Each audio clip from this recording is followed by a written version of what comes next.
Of course, the word queer has changed. Again, traditionally, the word queer used to mean someone who was attracted to the same sex as themselves, a gay man. Right? Now, the word queer can mean a straight man who wants some attention.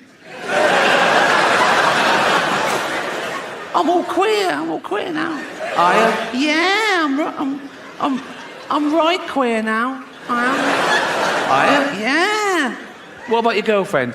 Yeah, she's queer and all. We're just two queers queering each other up. Suck a cock? Nah. No, didn't think so. I'm not that sort of queer. What sort of a queer are you? Dyed my hair blue. So did my grandmother, and she fucking loved cock, so... what we saying? I have no evidence for that. We never had that conversation. Well, I am woke now, and I can prove it. Here you go. I love illegal immigrants. Yeah, sue me. Now, sometimes I go down to Dover for the day, right? And I look out, right? I look for a boat, and I see a dinghy with about 60 of them, and I go over here, like, right? And I pull them into shore, and I go, women and children first. They go, there are no women and children. Just you lads, is it? Just come on, lads. Come on, lads. If I go down there one day and there's no boat, I am absolutely fucking gutted. I just sort of wander into town, and I stand by the traffic lights, and I wait for a big lorry to pull up, right? And I look underneath, and there's a lad sort of clutching like that. And I go, where you headed? And he goes, Gary Lineker's house. I go, it's just down there. Words change, is my point. Like the word handicapped, right? Again, traditionally, that was the politically correct term, the all-inclusive term for cripples and shit, right? But then they went, no, we want to be disabled. They didn't want to be disabled. They said, we want to be referred to as disabled. We don't like the term handicapped anymore. Stop using it. Say disabled. And we all went, okay, fine. And that's great. Just tell me the rules. And in fact, I'm a stickler for the rules. Like, if I was on a beach and a woman came running up and went, help, help, my handicapped toddler's drowning, I'd go, sorry, you're what, love? What? My handicapped toddler's drowning, he can't swim. Whoa. Do you mean your disabled toddler is drowning? She go, yeah. I go, right. Well, dead. Wasted too much time being woke, didn't I? We're just one species of narcissistic ape. And some people on social media get annoyed when I say we're apes, religious types, Americans. One bloke said to me, speak for yourself, dude, I ain't no ape. And I sent back, well, you are, because we're all apes. He went, nah, what's a gorilla ever done? We've walked on the moon. I sent back, what do you mean we? You've done fuck all. You've spelt moon wrong. It's weird, isn't it, when people take credit for the sort of rest of the species, because that's what's pushed civilization forward, a few geniuses along the way. Like, there's 8 billion people on this planet. Most of us do nothing. We eat shit and die. Like, if there was a meteor heading towards Earth to definitely destroy it, 4 billion people would get down on their knees and pray to their particular god, and a few hundred scientists would work out how to get Bruce Willis up there to stop it. A child born today can expect to live to about 100. And scientists said soon that'll be 120. And science also said that in the near future, there's no reason with proper care and attention that human beings won't regularly live to 150 years old, which is amazing until you remember that we get a set number of brain cells, right? Which we only lose. You can't get them back. So in the future, there's going to be 15 billion people on the planet, half of them are going to be over 100, and they're all going to have Alzheimer's. It's going to be like Dawn of the Dead. It's going to be fucking horrible. My auntie died of Alzheimer's. I don't know how you die of Alzheimer's. She forgot to live. I've been looking into infant mortality rates recently. For research. It's not a fucking fetish. Like, a child born today in the UK has a percentage chance of survival of 99.8%. which is incredible. I thought, is that just the mollycoddled West? And I was putting in third world countries. And even in Africa, it's like 96.5%. In the wilds of Africa, where everything wants to fucking eat a newborn baby, babies are vulnerable enough, aren't they? In Africa, a baby can be born in a mud hut. There's a lion outside. It's covered in blood because they can't wash it. They've got no water. Oh, and it's already got AIDS. Now, by the time that joke goes on Netflix, it'll be nuanced. There'll be an underlying satirical point, I'll claim. But until then, all I've got is, baby's got AIDS. I know that it's funny. I just have to work out why. You can't always find an actor with the same disability as the person they're portraying. They're fucking actors. What if they did a biopic of Helen Keller, the deaf, dumb and blind girl? Well, what's the chances of finding a deaf, dumb and blind actress who can play that role? And if you did, you go right into the director and go, we found a deaf, dumb and blind girl. What did she say? She didn't even answer the fucking phone. Oh, don't get me started. Cultural appropriation. Have you heard of that? Cultural appropriation. The latest no-no. Now, again, in my day, it was considered a good thing to swap ideas with other cultures, with other nations, to share things with other races, to assimilate. It was the opposite of racist. Now it's racist. Gwen Stefani got in trouble in her last video because she had her blonde hair in dreadlocks. People go, no, black people invented dreadlocks, you can't have them, you're white, that's racist. Jamie Oliver got in trouble when he put out authentic jerk chicken recipe. People go, no, black people invented that, you can't have it, you're white, that's racist. Now, black people, they use the N-word, don't they? We invented that.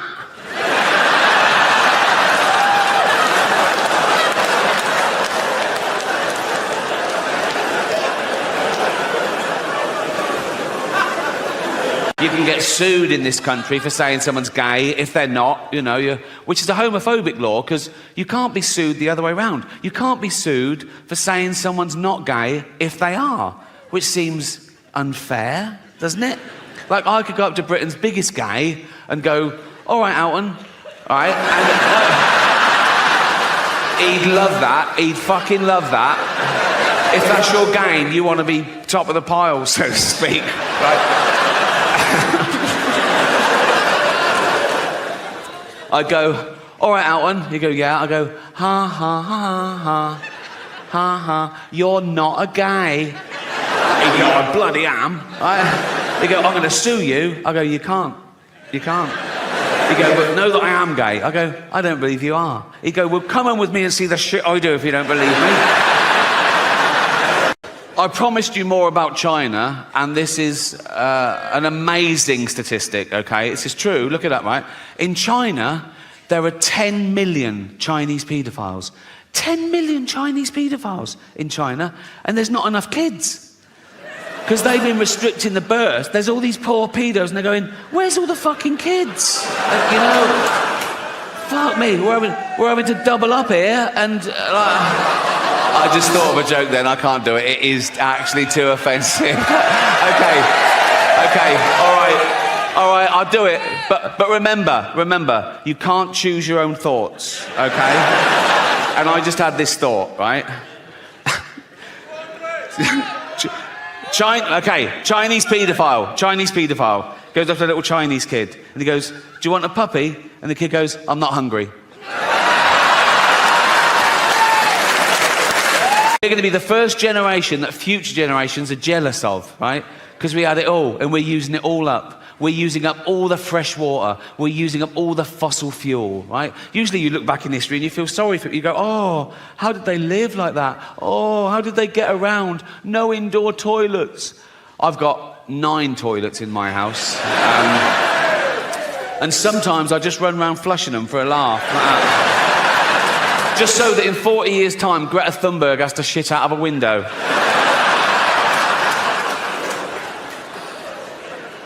I've got 28 radiators. I always have them on full. Then I put the aircon on full, and it sort of settles at about 20 degrees. Lovely. It's how the cat likes it. She loves it at 20 degrees, and I spoil my cat. I I love cats. I love having a cat. Think about it, cats are great, but if you let them out, they bring home the most disgusting things. Last week, mine brought home a scouser with herpes. And it wasn't quite dead, so I had to get it by its legs and crack its head against the table.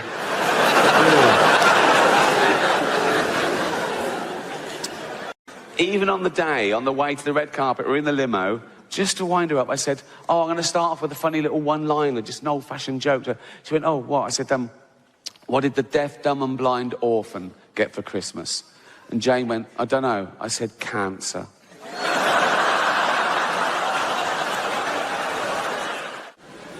Socrates said that fame is the perfume of heroic deeds. Fame is the perfume of heroic deeds. Well, it probably was back then. There was no Heat magazine and Big Brother. You actually had to do something to become famous. You were a great scholar or a leader of men. And all the way through history, that was the case. 500 years ago, the most famous man on the planet was Leonardo da Vinci because of all the great things he did. He was a painter. He was an inventor. Oh, go on, mate. Sorry. I can't do one-on-one. It's a big place. In a much smaller room, I'd still ignore you, cunt. Shush.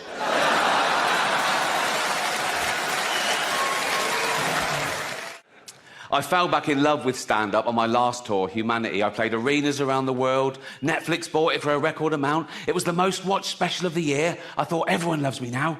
Everyone loves me now. Then I got this tweet. Real tweet. Call yourself a comedian? He knows I do. Literally says the word in my Twitter bio. Call yourself a comedian? You're about as funny as... Now, I thought he was going to go for the jugular and say Miranda or... Come on. Come on, guys. Don't... I'm joking. Right. Call yourself a comedian? You're about as funny as a fart at a baby's funeral. He was trying to hurt my feelings. But his big mistake was choosing something that would be fucking hilarious. As if that would... A fart at a baby's funeral. Big echoey church. Everyone just silently sobbing like that. Tiny little coffin. Tiny little coffin. And someone farts, you'd laugh. Even if it was your baby. You know, no. If you're at the funeral, it's been dead a week, do you know what I mean? You're probably up for a giggle. Particularly if you're the father. If you're the mother, you probably still find it hard seeing the funny side of things. But I'm a considered comedian.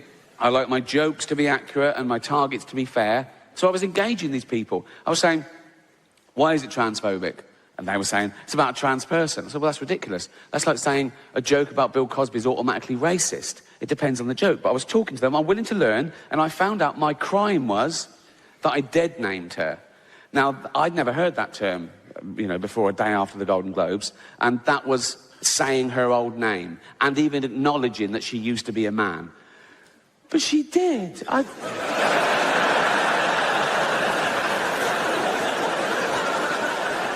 I saw him on the Olympic Games. It was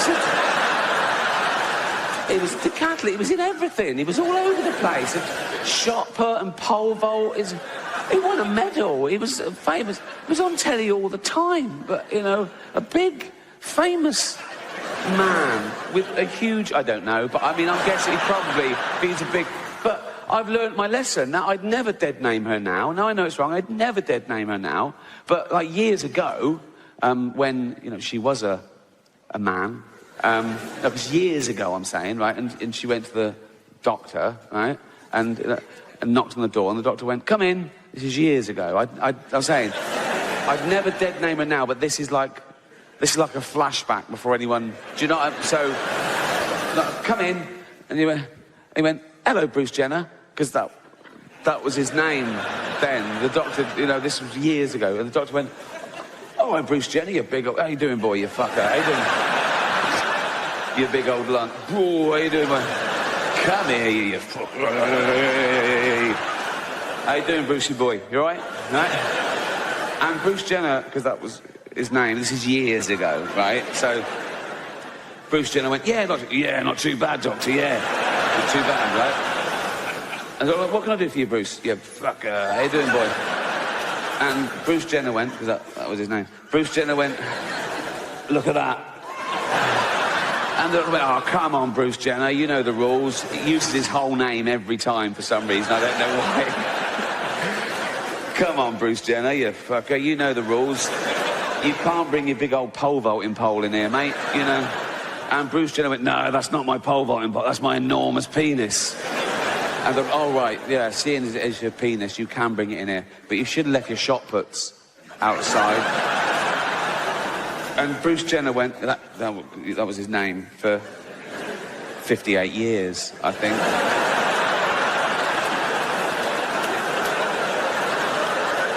He went, no, they're not my shot puts, they're my enormous testicles. That's where I get my testosterone and my spunk and shit, right? And the doctor went, oh, yeah, that makes perfect. I am a medical man, and that you're a big bloke. Oh, you fucker. How you doing, boy? You're a big... You're big, and you would have a big old cock and balls. They're beautiful, but a bit familiar. And go, no, but you must be very proud of them, Bruce. Bruce Jenner went, oh, this is going to surprise you, doctor. I want to get rid of them. And the doctor went, what? Why? Ah, they get in the way. Get in the way of what? Fucking driving, for one thing.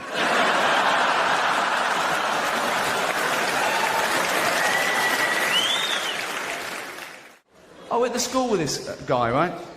He was a div kid. No, he was. I talk about him on my other two stand-up shows. His name was David Beasley. He's the one that said, if you get captured by cannibals, when they're cooking you in the pot, they show you pornographic pictures so you get an erection and there's more meat to go round. Oh. But he told me a very funny story as well. There was a scandal in this sort of neighbourhood. A guy a few doors away from him that was older than him, an older boy, had got done for lewd behaviour. He was cottaging. He was a gay guy. And he'd gone down to this public toilet in Cemetery Junction, which is an area of Reading. And he'd gone into this cubicle, got the hole there, and he was waiting. People were coming in and out. He waited for ages, and eventually someone came in, heard rustling. Cop comes through. Ooh. He grabbed it. They can't get away then. I guess. I've never tried it. I don't. He sucked him off.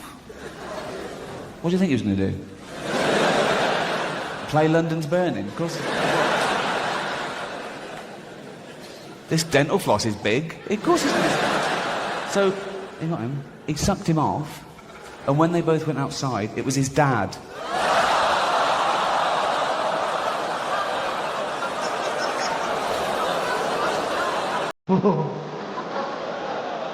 Oh.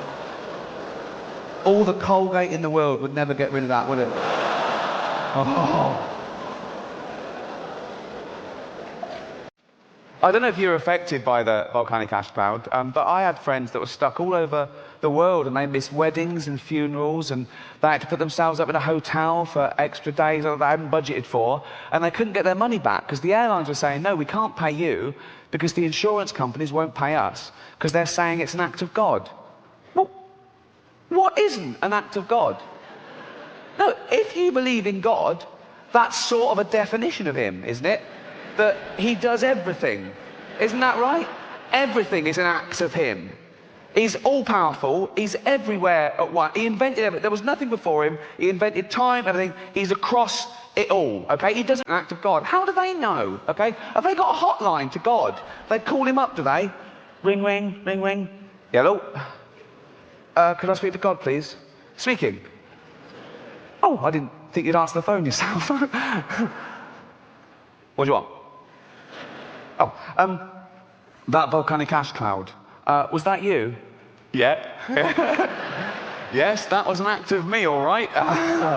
So I shouldn't pay out? No, don't fucking pay him a penny, son. No. Brilliant, brilliant. While I've got you here, did you make a tree fall on Steve Baxter's car? There's a lot of Steve Baxters. Steve Baxter, 2 Acacia Road, Hounslow. It happened at 2:15 on the 3rd of June this year. 2:15, 3rd of June. No, that wasn't me. I was in Africa that day giving AIDS to babies.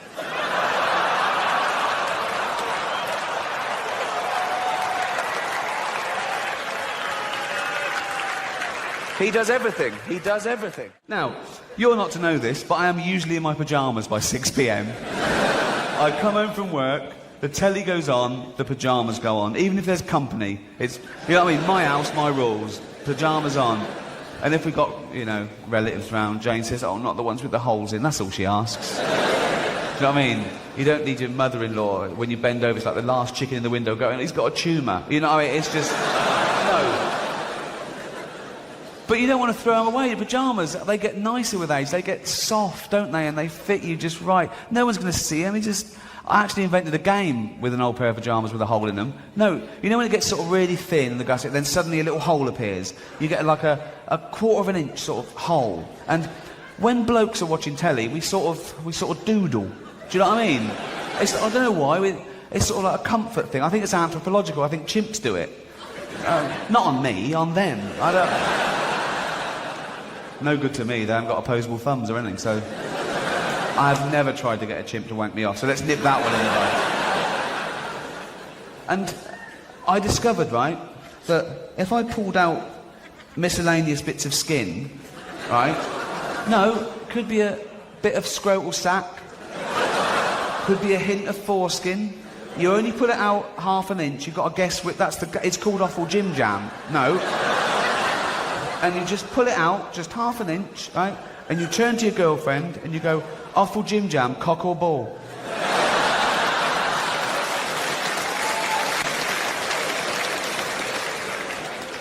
It might be genius. There's no reincarnation, no ghost, no heaven, I believe. People can't get over that. People quiz me on Twitter when they find out I'm an atheist. They go, what, you don't believe in God at all? I go, no. Do you pray? I go, no.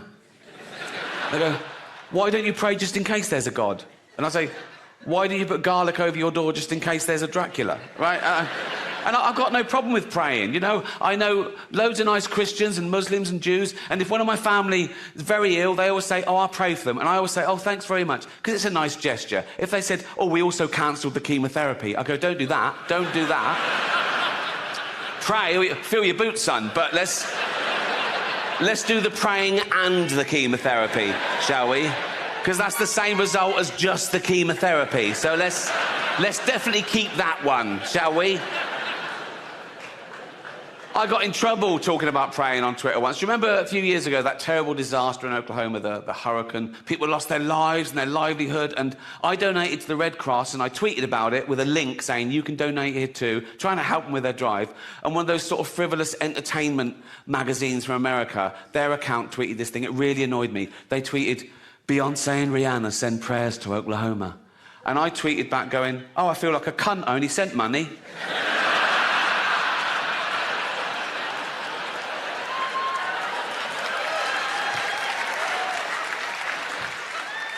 Someone tweeted me once, would you come to the bedside of a dying child and tell them there's no heaven? I tweeted back, is it a paid gig?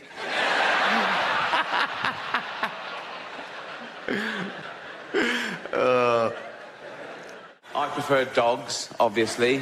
Dogs are better people than people, aren't they? They're amazing dogs.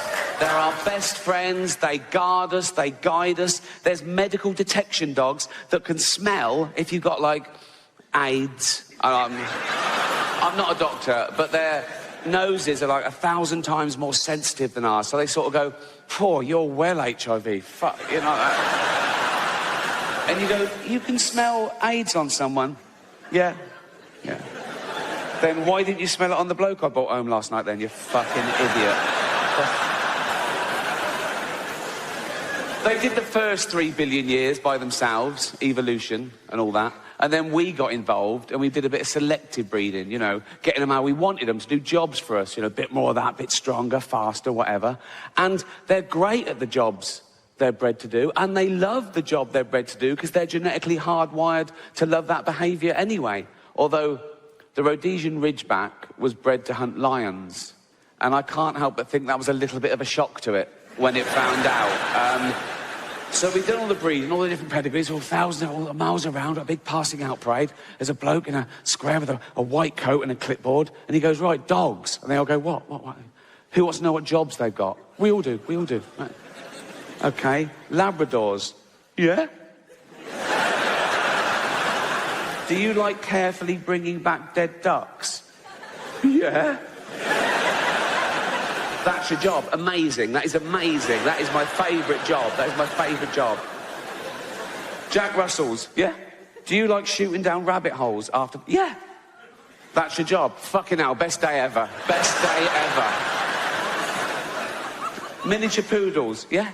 Do you like being carried around by elderly homosexuals?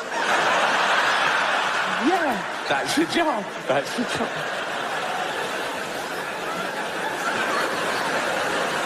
Ridgebacks. Yo. You're hunting lions. What? You're hunting lions. Fuck off. Yeah, you are. No, we're not. Lions? We get fucking mashed. Why can't the Rottweilers hunt lions? They're shaking babies. Good boy. Good boy. You shake that baby if you want. Good boy. Cheers.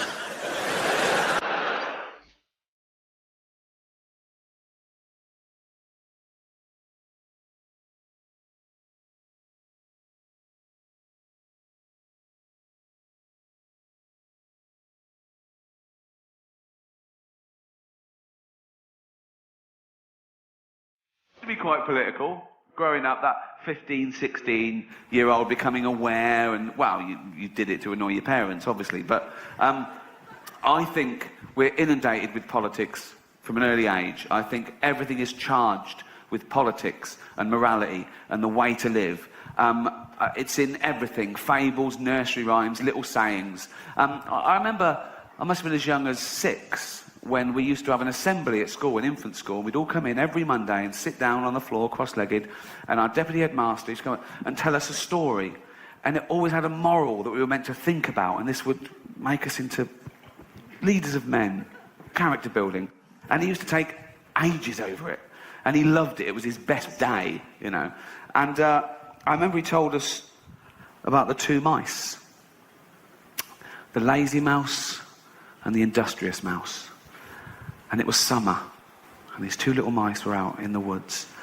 The sun was out, the streams were babbling, there was flowers, there were berries, there were nuts, there was, and Lazy Mouse, he'd just be running around in the sun, having a bite from a berry, throwing the rest away. There was loads, it was never going to run out. Industrious Mouse, he'd have a berry, sure, but he'd eat it all, and he'd put one away for a colder season. He knew.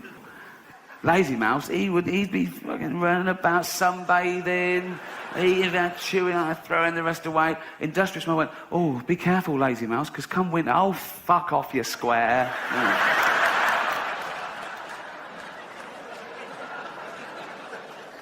The fall comes, same sort of pattern. The last of the berries, he's chewing there, throwing the rest away, he's just like chilling out, he's kicking through the leaves. You can't see him, if you saw the leaves moving, he'd be under the leaves, basically. You'd go, what's that? It's Lazy Mouse underneath the... If you could go under there, like the Discovery Channel, you'd see Lazy Mouse going, fuck it.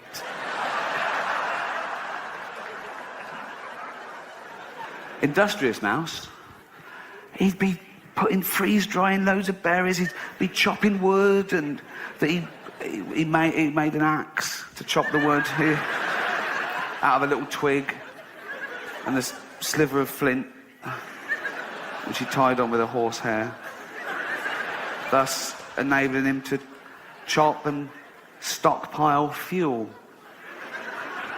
So, winter comes, different pattern. The ground's hard, there's nothing, there's no fruit, there's no berries, there's no nuts, there's nothing at all on the trees. And he can't find anything, and he's starving, and he's freezing, and he's losing his body weight. And of course, Industrious Mouse, now he's in his cottage that he built. Somehow. Roaring log fire. Just sitting there, rocking, on a pebble. Knock at the door. Who's that? Obvious, isn't it? So he goes over to the door. He opens the door.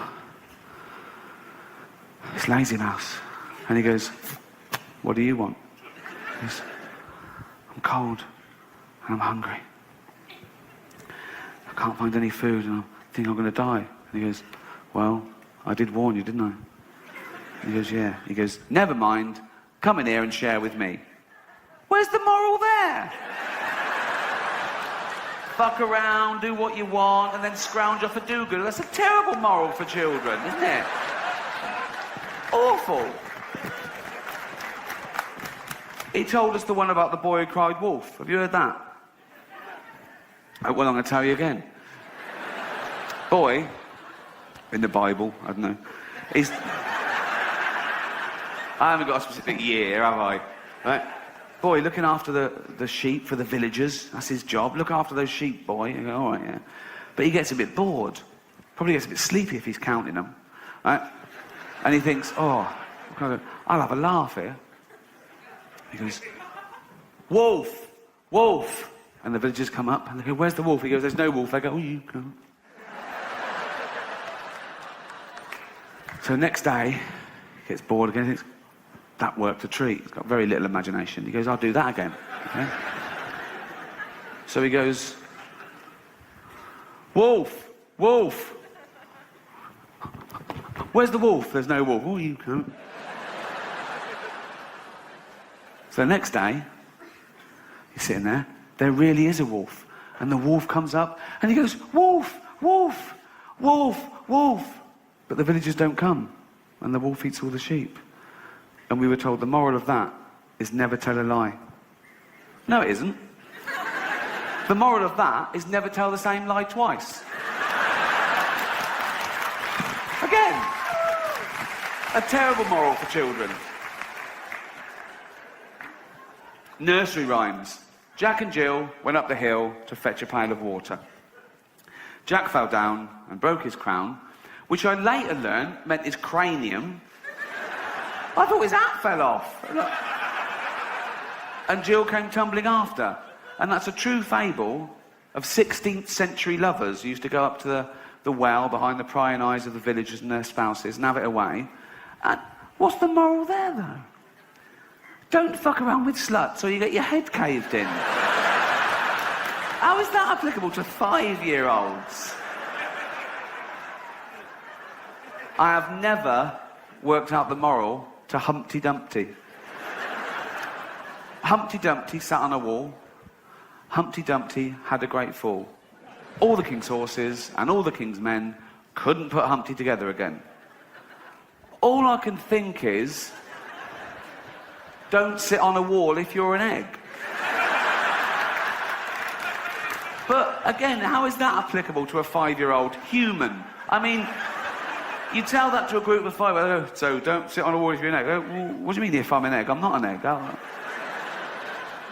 It doesn't make sense. If I'm none of us are eggs. If there was an egg there, it wouldn't make sense. Because you go to the egg, don't sit on a wall. You go, I'm an egg, I can't eat, I've got nothing. I've got no ears, no eyes, I don't know what the fuck. What?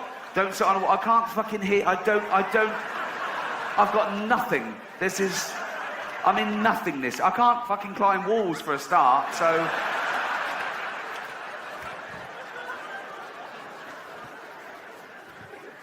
Don't send horses to perform medical procedures.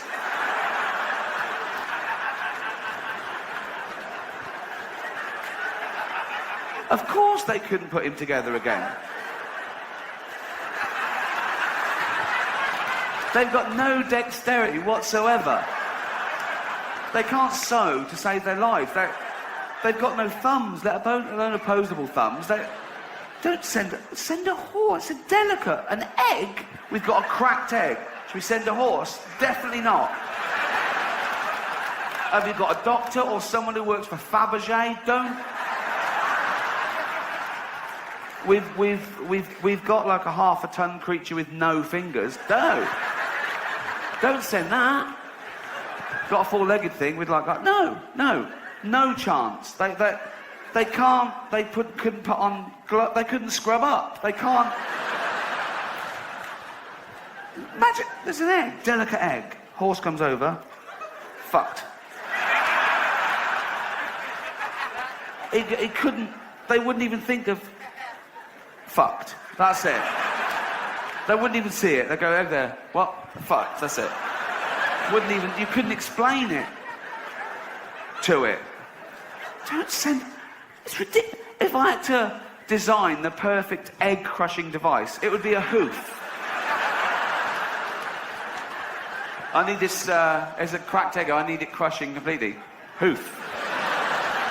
The hoof's great. Don't send doesn't matter whether they're the king's horses or not. Certainly don't send all of them. That's gonna be chaos.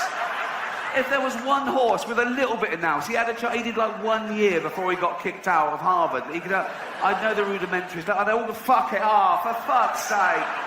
No lads, don't, they're fucking all over it. Fucked. It's definitely fucked now. One of the first big charities I got involved with was the Terence Higgins Trust, the big AIDS charity, and it was mid to late 80s, and people were like, what's this new thing called AIDS? What is... I mean, it's gone from strength to strength now. It's doing brilliantly. It's gone global. So got its own day and everything. 1st of December, World AIDS Day. I don't think it'll ever pick up like Christmas. We don't do anything in our house. There's no decorations.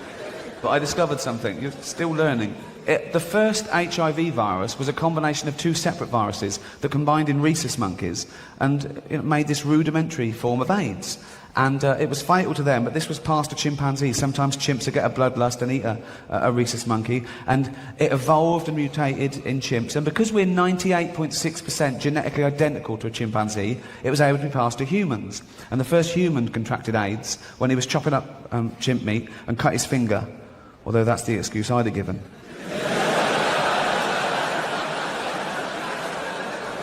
You'd have to come up with something, wouldn't you?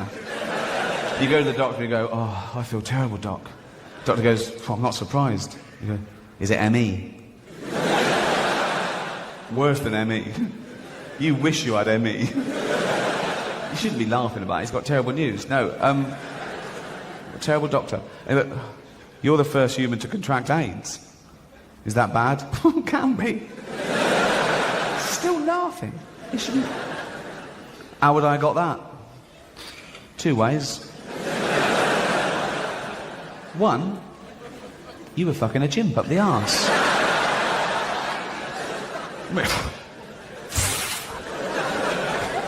Fucking a chimp up the arse, me?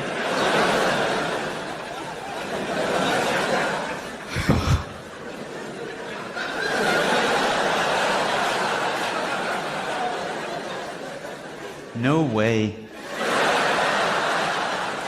How else could I have got it? Oh, I don't know, you could have been chopping a chimp up, cut your finger, that one. Choppy, chimpy finger, one. I bet he went straight out to the jungle and found that chimp and went, you gave me AIDS. Oh, what? You gave me AIDS. I gave you a blowjob. Shush.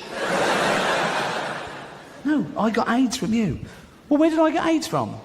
From eating monkeys. I don't eat monkeys. You're either eating them or fucking them. I was eating them.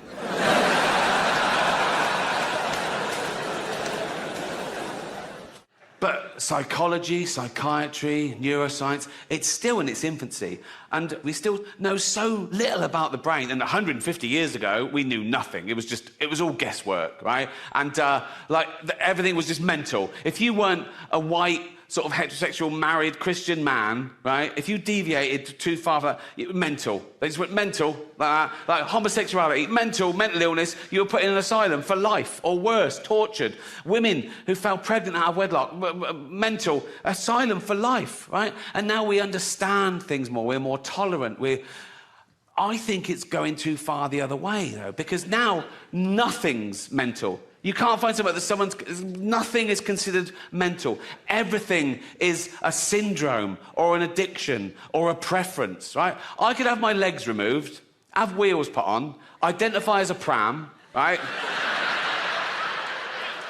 And if you say I'm mental, you're a bigot, right? Now, that's a bit hack, that joke now, isn't it? Oh, I identify as a thing then, right? It's a bit old-fashioned, right? But I'm going to leave it in to annoy people, right?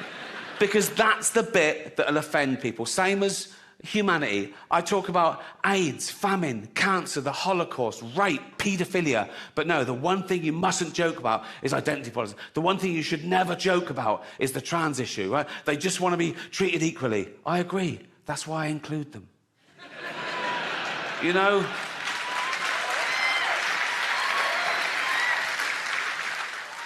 But they know I'm joking about all the other stuff, but they go, no, he must mean that, right? Like a joke is a window to the comedian's true soul. That's just not the case. I'll take on any view to make the joke funniest. I'll pretend to be right-wing. I'll pretend to be left-wing. I'll pretend to be clever. I'll pretend to be stupid. Whatever makes the joke funnier without prejudice. Okay, full disclosure, in real life, of course I support trans rights. I support all human rights, and trans rights are human rights, you know? Live your best life. Use your preferred pronouns. Be the gender that you feel that you are. But meet me halfway, ladies. Lose the cock. That's all I'm saying. That's all.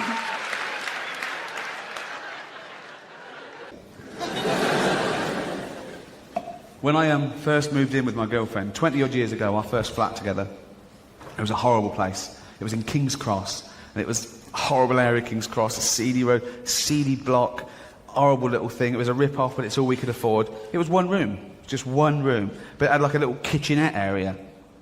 So what we decided to do, we moved the single bed sort of into there, so we had a lounge. It was like a one-bedroom flat. So at night, we're in a space this big. The bed literally just fit in. I had to scrape it down the wall to get it in, and it came over the doorway a bit, and in bed, I could open the fridge. The fridge was there, the cooker was there, and the sink was there, okay? No toilet. The toilet was a shared toilet with all the other flats in the block, and it was 2 floors down. So what wins in the middle of the night when I need a wee? Do you know what I mean? Putting on trousers and going outside, or just pop into the sink? That one. And I remember, 20-odd years ago, Jane in a sleepy state saying, "Oh, at least take the dishes out first."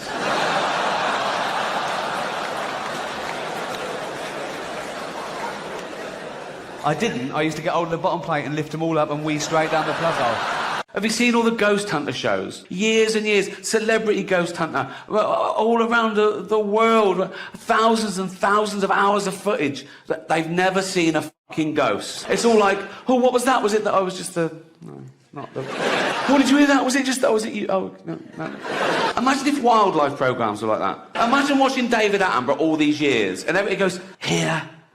on Kilimanjaro, we see the... Oh, no, and by the banks of the Limpopo, the elusive... Oh, that's not... You'd stop watching the...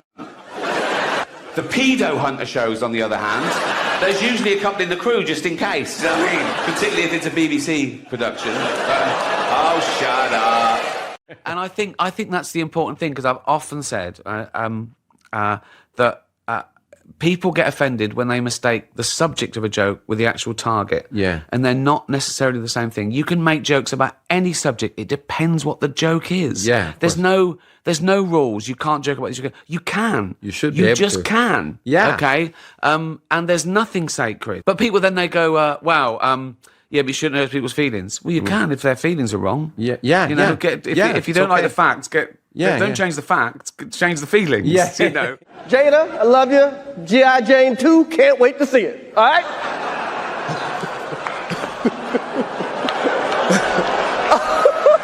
Uh-oh, Richard.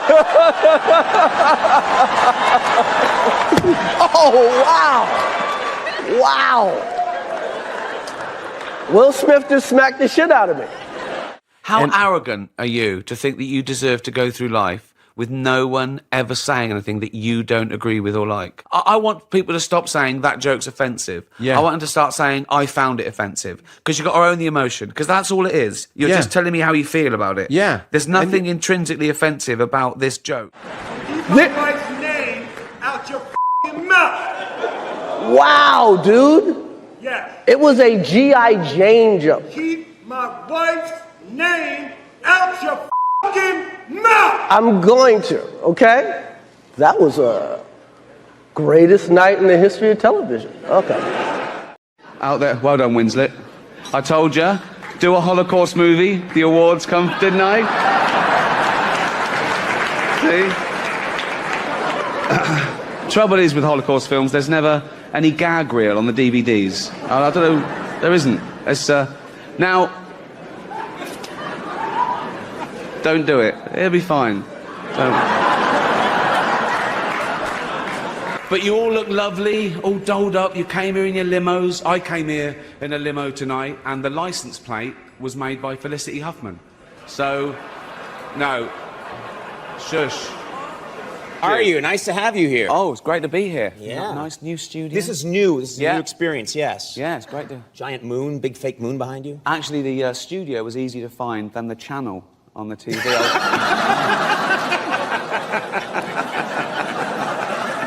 All female remakes are the big thing. There's a female remake of Ghostbusters. There's going to be a female remake of Ocean's 11. And this is brilliant for the studios because they get guaranteed box office results and they don't have to spend too much money on the cast. So... Shut up, I don't care. You're so macho, aren't you? I know, it's a You're so tough. I'm glad you got your shirt on. You always have to show a bit of that, don't you? No. It's for the menopausal women. And go, oh, look, he's taking his shirt. He walked to the restaurant the other week carrying a stag. Who do you think you are? 4. Hold on. You're one of about 5 people that have been invited round my house. I'm a very sort of private person, apart from, like, you know, workman and postman. Make me feel special. Yeah. I've had Alan Carr, a postman round here. Refuse collector. Yeah, well, at least they're useful. I can't believe this. You had a birthday, and is it 50 years old? You're not 50 years old. Are you really 50 years old? 50, yeah. I mean, you look tremendous. You look like you're 35. If somebody had said to me, how old? I said 35. 35, honestly. You look exactly like you did the first, except you're in better shape. Remember you used to come out, you're sort of pear-shaped when you'd come out? Now you look great. You didn't good. say that at the time, though, did you? No, I didn't know what to think. Well, no. You said, well, you look good now because I looked awful before. That's all you're saying. I needed you to say it before. You're pear-shaped. I'd have worked out faster. But now... But how do you feel at 50? Good, right? Well, yeah. I'm grumpier. I think I'm grumpier. Grumpier? Yeah. I understand you a lot more now. Do you know what I mean? No.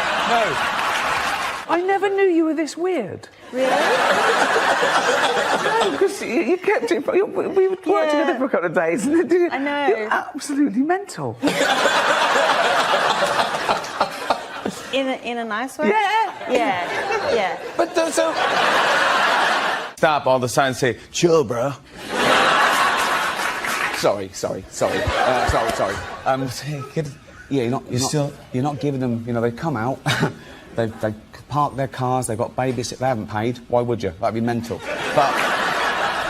But if I was you, I'd be going, thank you so much to these people, and giving them. You know what I mean? A new series of extras starts this week.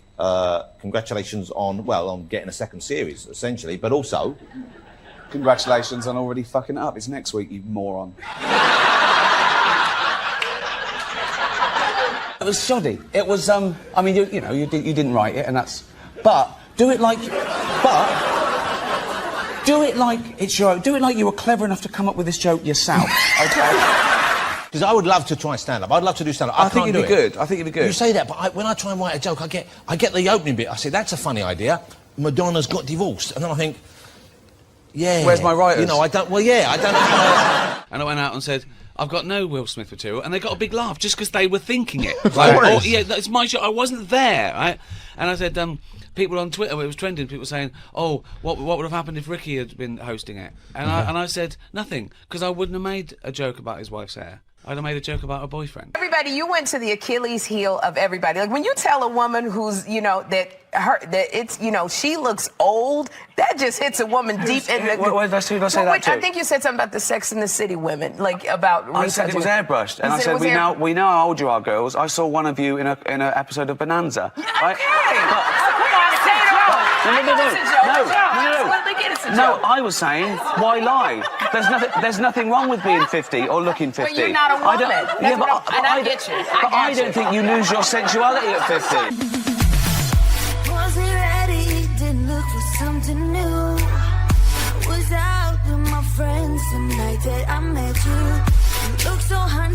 Someone told you was someone's boo. That was until you showed me that you wanted me to. Snow. I love Star Trek. Oh, such a nerd. Have you never been in a Star Trek? No, I've never been in a Star Trek, but I love the original series. So I have, like, I have the Gorn head from the original series from the episode Arena, where I know what. I know. I'm just nodding. Oh, the Gorn head. Oh, yeah. The Gorn head. okay. I have. What the is a Gorn head?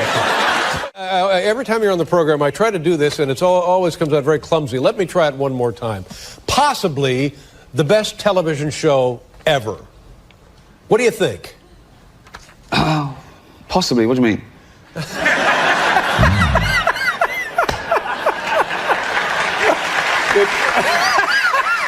What have you named your private parts?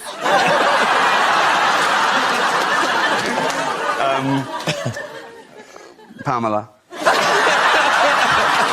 Studio here, and John, worryingly, zebra crossings could become extinct. You've been looking into this for us. Well, yes, it's not. You mustn't worry too much about it. It's up to each local authority, and they tend to go in the country areas, but in the towns and the cities they will tend to stay. But it's up to each local authority, so it all depends. Some people just find when they're crossing them that they really aren't sure where they should be crossing, and it can be tricky. Well, that moment when you're sort of wondering, is it... Well, I'm glad I've been worried about this for a while. But they're not... So they are going to still be around, are they? Some of them will be around, but not so much in the country. Okay. So you've got to just relax about it. You must get... So I can carry on worrying about the panda I or think something. so. Worry about that. And pelican crossing. Think about the pelicans, yeah. That's What's the future, then, of our crossings? Well, the one in Oxford Circus, they're terribly proud of, because it's got a cross, and you don't cross just across the roads, you cross diagonally. Yeah. And that was brought in 2 years ago. It was an idea from Japan, and that's regarded as very successful. So more of those can be expected. Okay. Don't you bump into each other, though? No, of course you don't. You're walking, you're not... Yeah, in Japan they don't, because they're really polite, but we just go, get out the way. They were all extremely well behaved. You've not been out much, have you? I don't go out much, no. Well, there is one, of course, with a grade 2 listing. Yeah. Oh, yeah. Now, that is the most famous zebra crossing in the world, and that's in Abbey Road, and I think we know where that's from. Yeah, indeed. Incredibly, it has a webcam, so you can view it online. Yeah. If you want to see us crossing the road... You can if you've got no life at all. Yeah. Well, earlier on... Yeah. Well, let's do that. Yeah, let's go back to mine. I've got a webcam. Shall we? Actually, save your time. Have a look at it. Oh. Here it is, look. There we are. And they've got a message for you, Ricky, as well. Oh. Okay. Big fans of your work. Let's see. Here we are. We love you, Stephen. There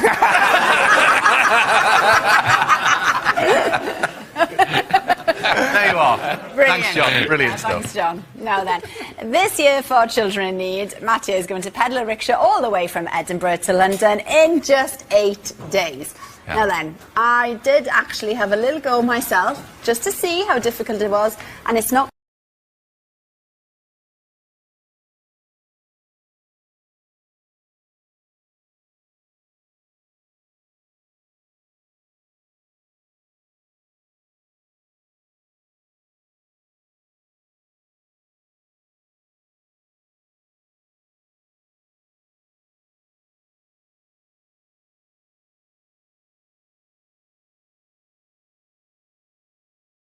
Great, thanks for that. I didn't actually realise... Well, I was doing some training today around Richmond Park, and the wheel was buckled. I had to repair it before I even set off, and I didn't even know that Well, was I wasn't going to say anything. I didn't know they were going to show that. Anyway, now then, how was training today in Richmond? How's it going? Hills aren't getting any better. To be honest with you, my legs are just going like Billy-O, and I'm just moving a lot. Look, that woman's just walking alongside now, just to give me some money, and that's the pace I'm going. She caught me up quite easily with a little jog and then just walked alongside for a bit. Well, I mean, you need all the help you can get. It looks like you're on a pedalo, not going anywhere. Oh, anyway. It's 8 days, man. It's the hill. 8 days. Downhill's great, flat's fine. Is this actually going out on television? Wow. But anyway, all of this effort will be nothing if people don't donate to children. in a second, Ricky. It's going to get even better. Because we want you to do the honours and let people know how they can text and donate. Right. While you do that, Pudsey has been learning the David Brent dance from The Office. So the sooner you give the details out, the better. Because Has he still got a bad eye? Hasn't he? Yeah. National Health Service, Right. just go and get that sorted out. Go on, Pudsey. He's off and running. Here's the Off he dance. goes. So, Ricky, if you read away, he'll stop. Oh. If you want to donate, text the word MAP to 70705.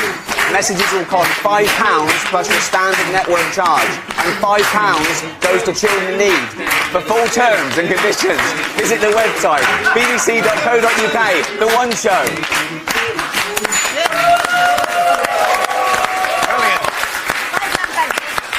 So there you are. If you can donate, please do. And you too, Ricky.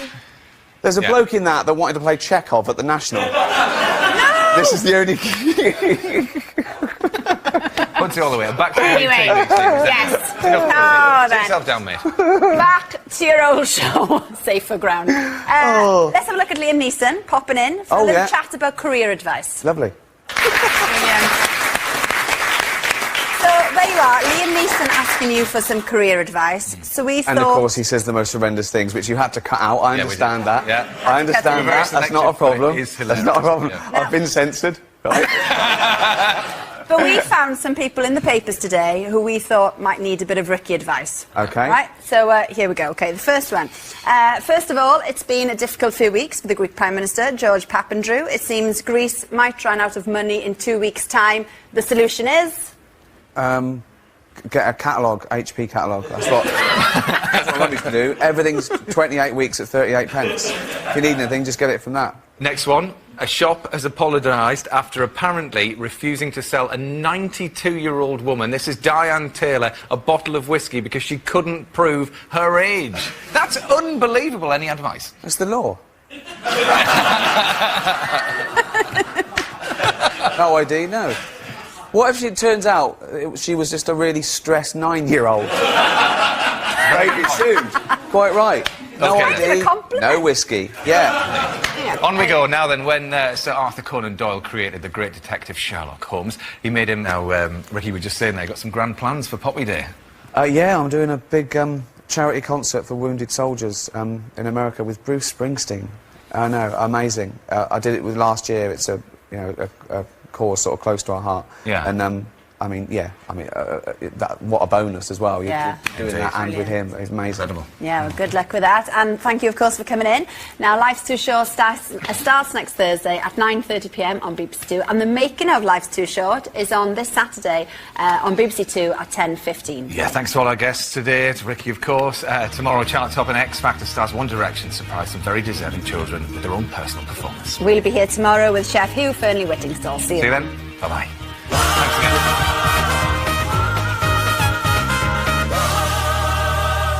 When Brad and Angelina see our next two adorable little presenters, they're going to want to adopt them. Please welcome Kevin Hart and Ken Jeong. You're so macho, aren't you? I know, it's a You're so show. tough. I'm glad you got your shirt on. You always have to show a bit of that, don't you? No. It's for the menopausal women. And No. go, oh, look, he's taking his shirt. He walked to the restaurant the other week carrying a stag. Who do you think you are? Thor. Hold on. I've got a thing about changing rooms, public changing rooms. I always have. I know. I'll tell you why. I don't know if it's the same in ladies' changing rooms, but men are so proud of their offal, right? If I'm in a public place, I have a shower, right? 1 minute, towel, corner, pants on, right? There's blokes walking around naked before the shower, talking to each other, like that. After the shower. There was one bloke in the shower, way too long, right? It took ages, right? And he got out, no towel, just dripping wet, just went up to the mirror and started doing his hair first. I was in there with there was just me and this really fat bloke once in the change room. I was getting changed, and he was there, and he was really big, like 350 pounds, right? And he was naked on one of those precision scales. And he was there for fucking ages, and I was looking at him, he was like that for ages. I wanted to run over and go, mate, you're never going to be an astronaut, right? It doesn't need to be this accurate. Just pop some pants on and take a fucking gram off. But as I say, I'm going to be nice tonight. I've changed. Not as much as Bruce Jenner, obviously. Now Caitlyn Jenner, of course. What a year she's had. She became a role model for trans people everywhere, showing great bravery in breaking down barriers and destroying stereotypes. She didn't do a lot for women drivers, but... A new series of extras starts this week. Congratulations on getting a second series, essentially, but also... Congratulations on already fucking it up. It's next week, you moron.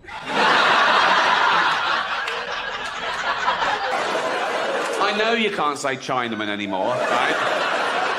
I can't believe you ever could, because that is the laziest labelling of a demographic I've ever heard, right? So the first one lands on our shores, and we gather around going, what the fuck, where are you from, right? And he goes, China. And we go, oh, you're a Chinaman. And he goes, I'm a what? You're a Chinaman. A Chinaman? Yeah. What's my wife? Duh, Lady Chinaman. Why don't you call me by my name? I don't know your name, do I? It's Ling. Ling? Yeah. Is that your first name or your surname? Both. Ling Ling? Hello? Right. Old Adolf. That name's died out, hasn't it? He killed that dead, didn't he? No one's calling their kid Adolf nowadays. No little Adolfs going to school. Loads of Brads and Angelinas, but no... Look, you don't hear the teacher doing the register. Brad here, Angelina here, Adolf here. I do that quick so no one can take a picture of me doing that. No, but people make excuses for him. People say... oh, he was stupid, he was easily led, he didn't mean that. What do you mean he didn't mean that? They'll say, oh no, he was influenced by the political philosopher Friedrich Nietzsche, right? Because Nietzsche wrote this paper talking about a Superman. He said, not all men are born equal. And Hitler misinterpreted this and went way too far with it. And think of that. You're a great scholar, you've done this work, and you get a call from the Führer. And the Führer goes, all right, Nietzsche. He goes, yeah, good, what do you want? He goes, just read your book. What do you think? Love it. Love all that. Man and Superman, not everyone's equal, kill all the Jews. Sorry? Not everyone's equal, so kill all the Jews. I didn't write that. I read between the lines. I didn't mean that. That's terrible. Have you haven't been killing... You haven't been killing Jewish people, have you? What?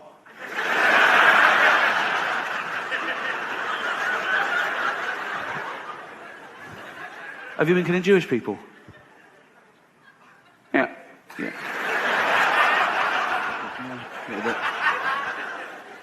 A few. How many? 6 million. 6 million? That's what I won't do anymore. Leave it at 6. That's terrible. I won't do any more. Stay for dinner? Well, I will, but be careful in future. I will. Are you writing any other books? Well, I am, but I'm scared to tell you about it.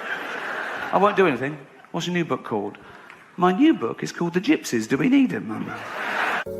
Here I go.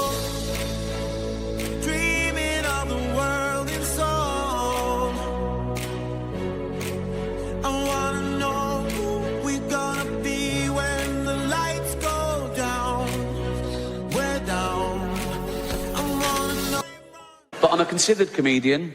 I like my jokes to be accurate and my targets to be fair. So I was engaging these people. I was saying, why is it transphobic?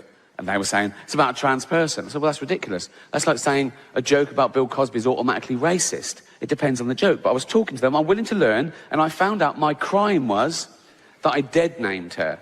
Now, I'd never heard that term, before a day after the Golden Globes, and that was saying her old name, and even acknowledging that she used to be a man. But she did. I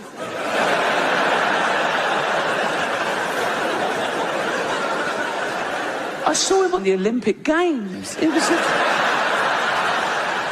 decathlon. It was in everything. He was all over the place. Shot put and pole vault. He won a medal. He was famous. He was on telly all the time. But, you know, a big, famous man with a huge... I don't know, but I mean, I'm guessing he's a big... But I've learnt my lesson. Now, I'd never dead name her now. Now I know it's wrong. I'd never dead name her now.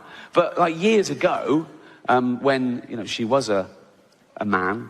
that was years ago, I'm saying, right? And she went to the doctor, right?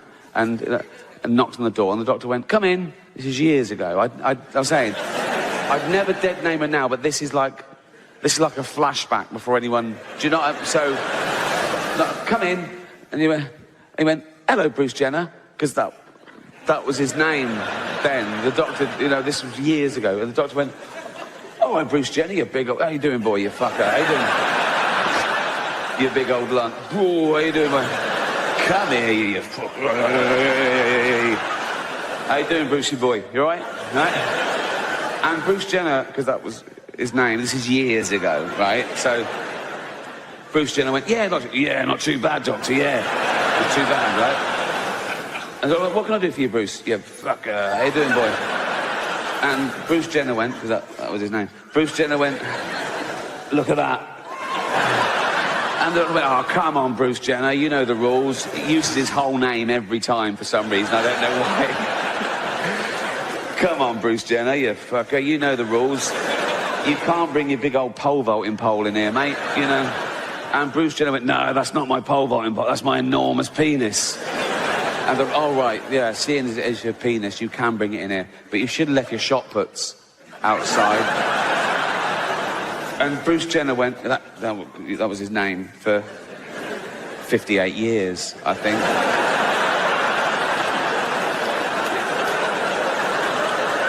He went, "No, they're not my shot puts, they're my enormous testicles. That's where I keep my testosterone and my spunk and shit," right? And the doctor went, "Oh, yeah, that makes perfect. I'm a medical man, and that you're a big bloke." "Off you fucker. How you doing, boy? You're a big... You're big, and you would have a big old cock and balls. They're beautiful, but a bit familiar, isn't it?" And I go, "No, but you must be very proud of them, Bruce." Bruce Jenner went, "Oh, this is going to surprise you, doctor. I want to get rid of them." And the doctor went, "What? Why?" "Ah, they get in the way." "Get in the way of what?" "Fucking driving, for one thing."